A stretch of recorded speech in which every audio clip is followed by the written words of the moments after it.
the other day. I had to straight out the door to a. I'll be the face of erectile dysfunction medication. Why not?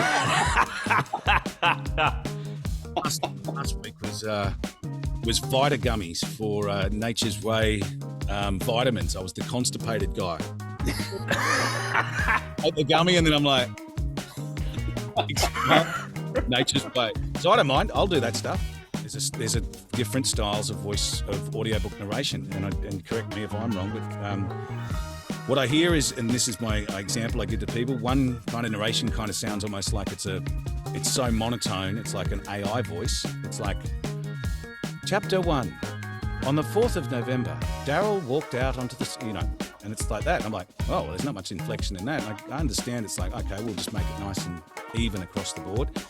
Then you get these lovely people with amazing voices but can't tell a story to save their life, and they sound like, Chapter 1, on the 4th of November. And it's just like, mate, get on with it.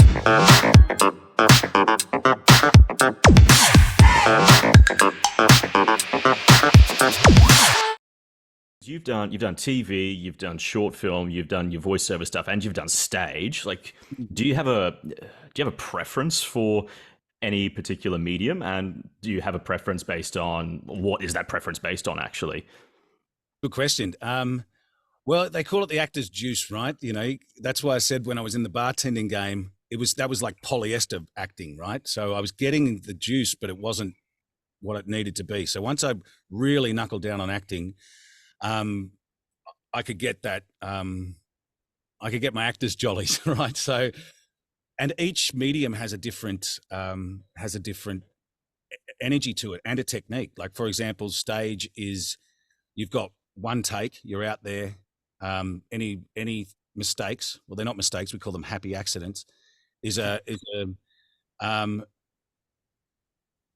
no safety net. So we do a lot of rehearsal, a lot of trust, go out there, tell the story. It's like action, and there's no stopping that audience. If they're gawfawing with laughter, that's an amazing energy in the room. If they're so silent you could hear a pin drop, that's actually where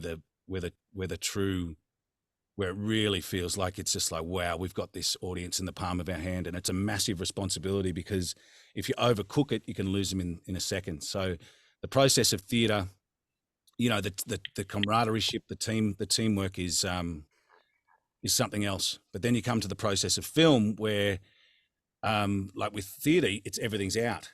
Like, here, have this. But with film, it's like, hey, come here. And so it's actually like the less you do, the more impactful it can be. And then we've got to, as many takes as you need. I don't particularly enjoy doing 30 takes of anything. It's just like, let's get in here. And then you've got all the palette to do in the editing process, adding music and et cetera like that. So, but you don't get to see the finished product until a year later, maybe 2 years later. And how do those compare to your voiceover work? Because as I understand it, in voiceover work, you're just in a dark room with a microphone, and it's all you. Is that actually a recording studio that you're in at the moment, like a home studio? I am in the recording studio. Yeah. This is my the Bat Cave, Cubby House Productions. Well, I thought I did have the other setup there, but the fan was too loud on my laptop, and I was like, I'm an audio guy. I can't rock into this podcast with terrible audio. So, the audiobook thing is really, really interesting because it's, it is alone in this booth, but there's something. I can't. It's a very difficult thing to explain. Like, it's the responsibility of telling this one person's story that has spent so much time. Like, we used Jack as an example of doing his book.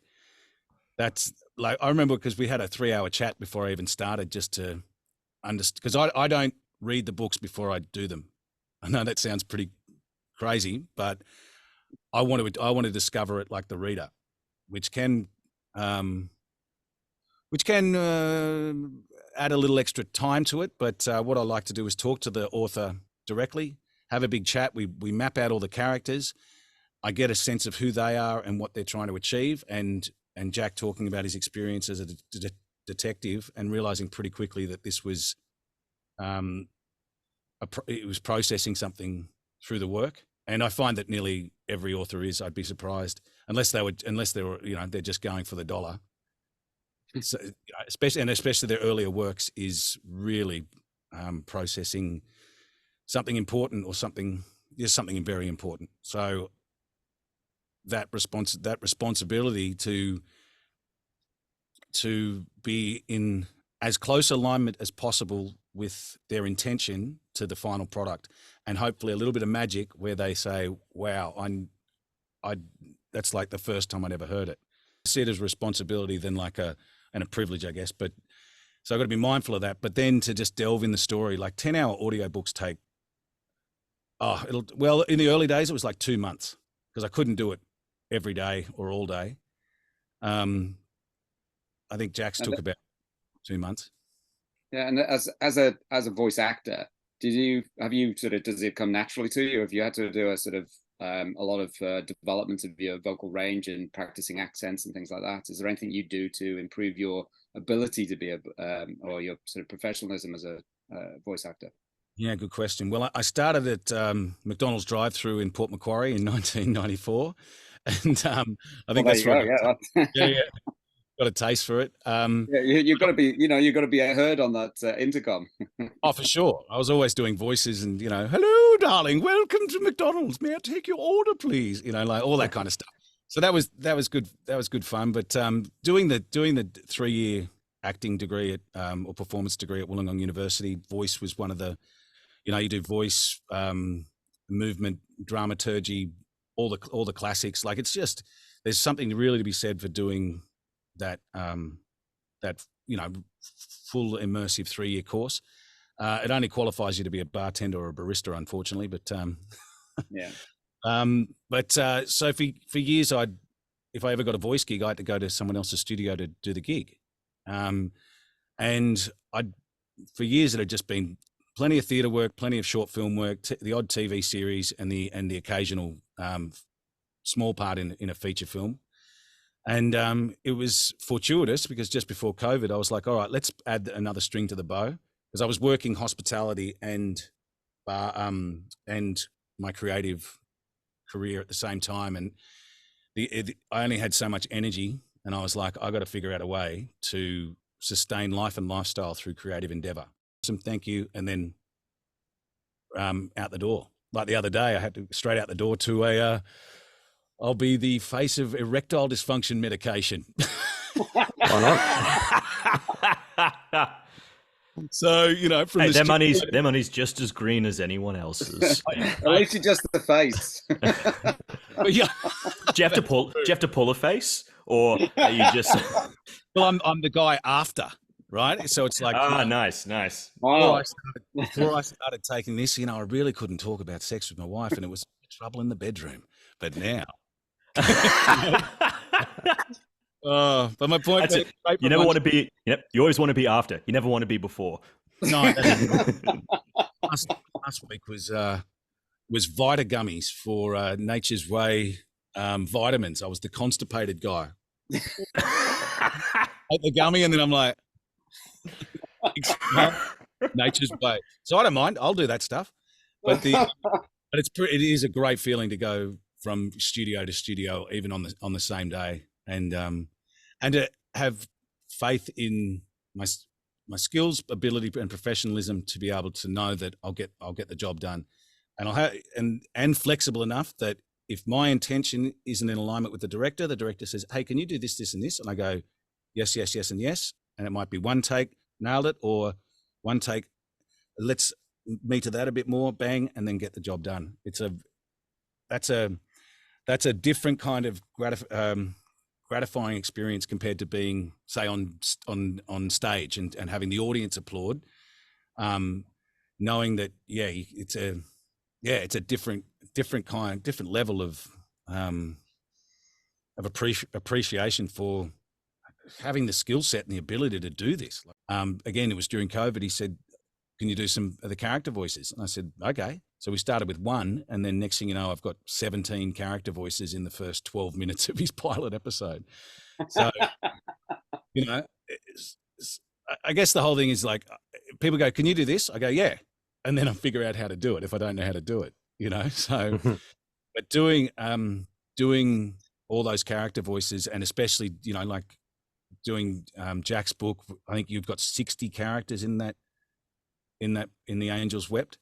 So, and just, you don't want to make them sound like caricatures, because animation's different to audiobooks. You want them to be really real embodied people, so that was a monumental task to begin with.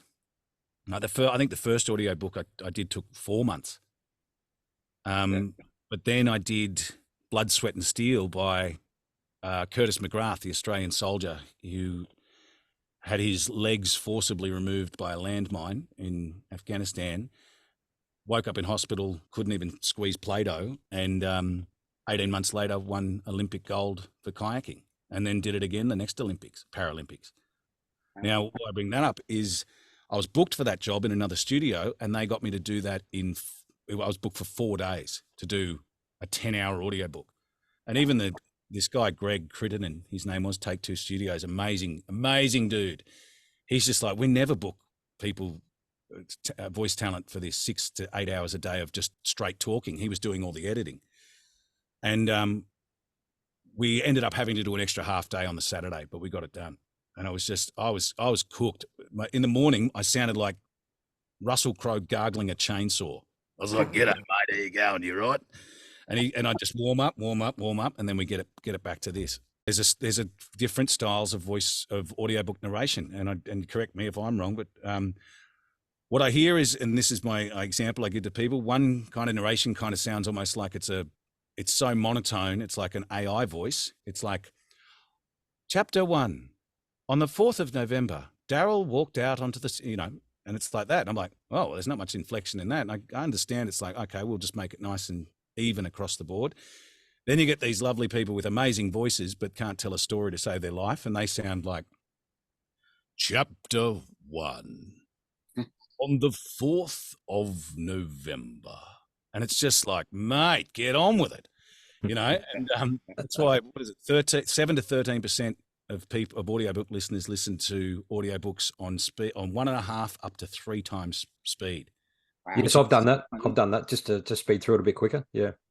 Which, that makes me sad, because it's like, this person so much you're not shouldn't be speeding through the story. If you've got to speed through the narration, but if you're doing that, then you're missing out on the story. Yeah, but if you think about it, when people read books, a lot of people skim read and don't actually take the whole story in. They just skim read. I can't do that. I have to read every word. And so, yeah, there's no way I would speed up an audiobook to listen to it, because, yeah, I need to focus on each word, otherwise I'll lose the story. So, but it's interesting, when I'm sampling audiobooks, if I'm looking to purchase an audiobook, I will listen, and there are some narrators that I follow because I just love their voice. Particularly, I tend now to read Australian authors, because I kind of see that as a kind of a benchmark for me to use, to kind of strive towards. So, and I'll also listen to Australian audiobooks. But sometimes I'll listen, and there are some exceptional Australian audiobook talent out there. But I might listen to the first chapter and think, I don't think I could listen to this voice for an entire book. Or if I am, if I have committed, and then I get to a certain point thinking he's just talking too slow, and I don't know, I'm either going to pull the pin now, or I need to fast forward. So that's kind of how I've fallen into that trap.